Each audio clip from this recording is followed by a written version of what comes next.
Hello, कसे आहात सगळे? मी एकदम मस्त. होप तुम्ही पण सगळे मस्त आहात. आय एम होपिंग की तुम्हाला व्हिडिओज आवडता आहेत आणि तुम्ही मला भरभरून प्रेम द्याल, लाईक, शेअर आणि सबस्क्राईब पण कराल.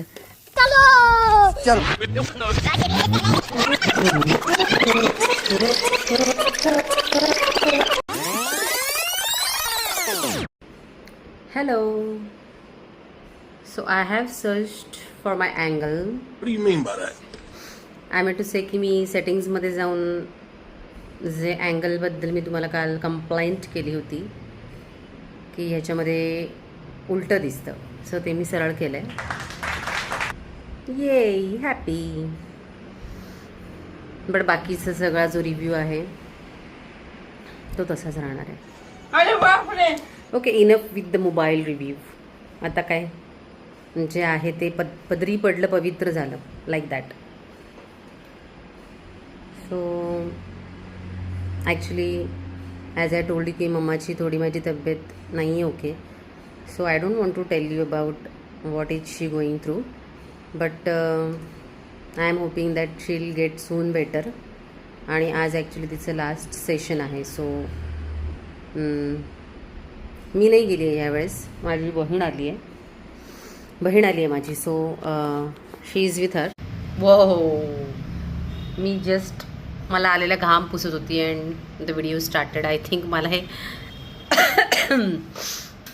याचं जे माय गॉड, समटाईम्स मला शब्दच नाही आठवत. Seriously I have to switch it off because हे असं हात केल्यावरती ही व्हिडिओ स्टार्ट होतात. काय बोलायचं आहे मी ठरवलं नाही अजून. अबे जल्दी बोल, कल सुबह पनवेल निकलना है. मी ना कालपासून तेरी बातों में ऐसा उलझा जिया है ना, आय थिंक असंच काहीतरी नाव आहे ना मूवीचं, का तेरी बातों में. हां सॉरी, मी गाणं बोलली नाही का ते. It was a bowl of song. हां, तर मी तो मूवी बघायला स्टार्ट केला अँड चांगला वाटला मला. स्टार्टिंगला जरा ओके वाटला, बट नंतर जसं जसं मी बघत गेली तसं मला भारी वाटलं. काल मला नाही एवढा टाईम मिळाला तो पूर्ण बघण्यासाठी, बट मी आज येऊन तो पूर्ण पाहिला. ओ माय गॉड, मी एवढी हसली आहे, म्हणजे मला असं वाटतं की last in so many months मी इतकी हसली नसेल. ॲक्च्युली फ्रेंड्स बघताना असते, बट ते थोडंसं काय त्याला म्हणतो ना आपण की त्यांचे ते जोक्स असे फटाफटवाले असतात, त्याच्यामुळे अशी खूप खदखदून नाही असली.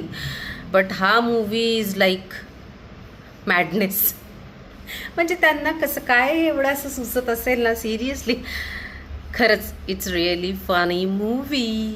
आणि येस, लास्टला एक ट्विस्ट पण आहे, तो पण अमेझिंग आहे. You should watch. म्हणजे बऱ्याच जणांनी आय थिंक बघितलाही असेल ऑफकोर्स, कारण का तो कधीच रिलीज झाला आहे, मी आत्ता पाहिला. बट ज्यांनी बघितलं नसेल त्यांनी नक्की बघावा. असून पागल होतो आपण. आणि खरंच व्हेरी इंटरेस्टिंग कन्सेप्ट आणि छान मूवी आहे. आणि जो नंतर टू बी कंटिन्यूड पार्ट असणार आहे, so I think it's related to AI. मस्त आहे मूवी, अमेझिंग. माझ्या लेकराचं ना वक्तृत्व स्पर्धा आहे आमच्या मराठी शाळेच्या भाषेमध्ये. सो त्या वक्तृत्व स्पर्धेमध्ये तिला हिंदी, इंग्लिश आणि मराठी असे 3 ऑप्शन्स होते. ॲक्च्युली जेव्हा त्यांची जी स्पर्धा आहे, म्हणजे जेव्हा इंग्लिश आणि हिंदी रिगार्डिंग असणार आहे वक्तृत्व, दॅट टाईम मी नाही आहे. सो मी तिला बोलली की तू इंग्लिशमध्ये बोल ना, तर मग ती म्हटली की नाही. मी काहीतरी चुकीचं बोलली I think. I need to say it. नाही, काही चुकीचं नव्हती बोलली. ओके, सो तिचं मराठी जेव्हा असणार आहे दॅट टाईम मी नसणार आहे अवेलेबल. सो मी तिला म्हटली की तू you should go for English. So she was like की नाही आई, मला मराठीमध्येच करायचं आहे भाषण. तर मी म्हटलं की ठीक आहे चालेल. सो मग तिला पाणी वाचवा जीवन वाचवा, हां येस, पाणी वाचवा जीवन वाचवा रिगार्डिंग मी काही तिला पॉईंट्स लिहून दिलेत. सो ते खूप डॅम हार्ड मराठी आहे. ॲज इन ऑब्व्हियसली मी थोडंसं जरा गुगलवरनंच सर्च केलं आणि शब्द तर तेच घेतलेत, कारण का एवढं मराठी काही मलाही येत नाही, जरी मराठी मीडियममध्ये असली तरी. कारण का आता आपल्याला खूप सवय झाली आहे इंग्लिश हिंदी हे ते वर्ड्स आधेमध्ये मिक्स करून बोलायचे, तर त्याच्यामुळे एकदम परफेक्ट मराठी काही मलाही जमलं नसतं तिला यु नो वक्तृत्वासाठी लिहून द्यायला. म्हणून मग मी काही शब्द गुगललाच ट्रान्सलेट करायला सांगितले. तिची जी वक्तृत्व स्पर्धा आहे ती छान बोलेल होपफुली. तशी ती बोलण्यामध्ये, गाण्यामध्ये, सगळ्यामध्ये खूप हुशार आहे. सो आय एम होपिंग की तिला खूप मज्जा येईल. विषय पण खूप छान आहे. तिनेच सांगितलं मला ॲक्च्युली की मम्मा मी याच्यावरती बोलीन, जेणेकरून अजून तिला थोडंसं समज यायची बाकी आहे रिगार्डिंग दिस. म्हणजे आहे but most of the time शॉवरमध्ये असली की ती सगळं विसरून जाते and she is having lots of fun there. So maybe because of हे वक्तृत्व स्पर्धेमुळे थोडंसं तिच्या पण डोक्यामध्ये प्रकाश पडेल की नाही, आपण at the time of shower इतकं पाणी वेस्ट करायला नको. ॲक्च्युली डे टू डे लाईफमध्ये जे काही होत असतं ते ऑल द टाईम काय आपण शूट नाही करू शकत, राईट. आणि काही इन्सिडेंट्स असे असतात की you seriously cannot shoot it. त्याचं असं की आमच्यावरती एक ऑफिस आहे, म्हणजे कनेक्टेड आहे ते. सो लाईट बिल आम्ही शेअर करतो ना, तर is it okay to tell this or not? Is it illegal? no, it's legal because we have all the documents. So त्याच्या मॅडम आल्यात नवीन आत्ता, तर I just requested her because most of the times मी असं पाहिलं की त्या बाहेर जेव्हा जातात तेव्हा वरच्या लाईट्स ऑन करूनच जातात, मग त्याच्यामुळे इलेक्ट्रिसिटी उगाच वेस्ट होते. सो मी बघितलं एक 5-6 वेळेला आणि मग मी त्यांना सांगितलं की मॅम तुम्ही लाईट्स बंद ठेवत जा. सो शी इज लाईक कुठल्या लाईट्स? तर मी त्यांना म्हटली की मॅम तुमच्या ऑफिसच्या लाईट्स. तर शी इज लाईक म्हणजे? तर मी त्यांना म्हटली की म्हणजे तुम्ही बाहेर जेव्हा जाता भलेही हाफ ॲन आवर किंवा 1 आवर किंवा 3-4 आवर्स जाता, बट लाईट्स नका ना चालू ठेवून जाऊ, तुम्ही बंद करा, आल्यानंतर पुन्हा चालू करू शकता. तर शी इज लाईक नाही मला नाही असं जमत. तर मी म्हटलं की हा काय ॲरोगंट ॲटिट्यूड आहे आणि का त्यात जमायचं काय आहे? म्हणजे या मॅडमच्या आधी बरेच मॅडम्स होते, सो ते लोक तर कधी असे ऑन ठेवून जायचे नाही. तर it's not about the other madams, it's about की तुम्ही इलेक्ट्रिसिटी शुअरली वाचवायला हवी ना. कारण का हे काय आपण तयार करत नाही आहोत, आणि तयार करू देत नाही तर नको करू देत, बट वेस्टेज का करावं ना कुठल्याही म्हणजे कशाचाही इलेक्ट्रिसिटी. वेस्टेज का करावा आपण इलेक्ट्रिसिटीचा किंवा पाण्याचा, म्हणजे विनाकारण. सो तिला इतका राग आला त्याचं की वरती जाता जाता म्हणे की म्हणजे मी असं जस्ट त्यांना बोलली ना की तुमच्या आधी पण ज्या मॅम होत्या त्या करायच्या बंद. तर तिला फार त्याचा राग आला आणि तावात ती गेली वरती. आणि मग मी म्हटली की हा काय ॲरोगंट बिहेवियर आहे, मी तर चांगलंच सांगितलं ना, त्याच्यात इतकं रिॲक्ट करायची काही गरज नव्हती. A few moments later. तेच सरांना कंप्लेंट करून सरांचा मला कॉल पण आला आणि ते पण इतके कॉमेडी आहेत की मला कॉल केला, कट केला आणि ते तिथे समोरच आले. तर मग मला बोलतात मॅडम काहीतरी तुम्हाला बोलायचं होतं हो. काय बोलायचं होतं माझ्या लक्षात नाही आहे, मी विसरलो म्हणे.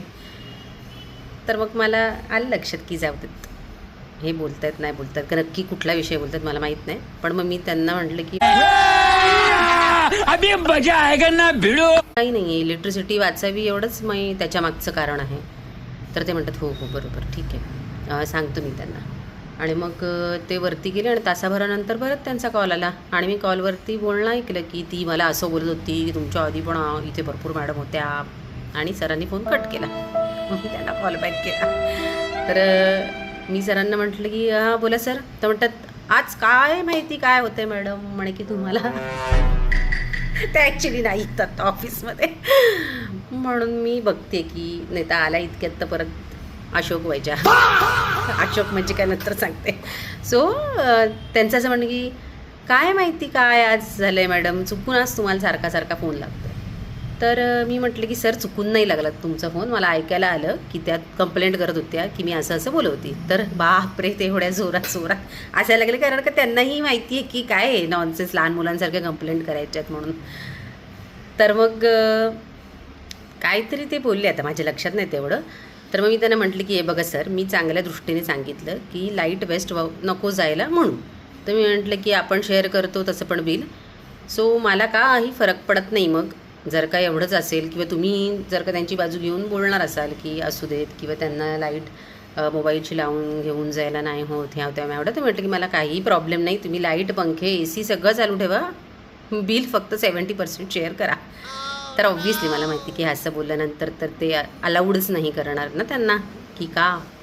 म्हणजे एका एम्प्लॉईच्या चुकीमुळे आपण का बरे एवढे बिल भरावे. तर मग त्यांनी सांगितलं असेल नंतर त्यांना.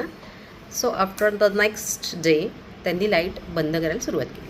म्हणजे मला असं वाटते की हे कोणी सांगायची गरज नाही आहे आणि या एवढ्याशा गोष्टींसाठी वादावादही करायची गरज नाही आहे. ही एक बेसिक सेन्स आहे. हा सिविक सेन्स नाही म्हणणार बिकॉज आजकाल हा शब्द भरपूर चर्चेत और वॉडेवर बोलला जातो. बट मी असं म्हणेन की आपण एक नागरिक म्हणून भारताचा असू देत और कुठलाही sorry again CJ protest and ऑलमुळे हे शब्द सारखे सारखे माझ्या तोंडात येतात. तो आपण ॲज अ रिस्पॉन्सिबल पर्सन म्हणून इलेक्ट्रिसिटी पाणी याचा अपव्यय टाळावा. बस एवढंच आहे. आणि हे दुसऱ्या कोणी सांगायची गरज नसावी. मला असं वाटतं हे प्रत्येकाला प्रत्येकाचं कळायला हवं.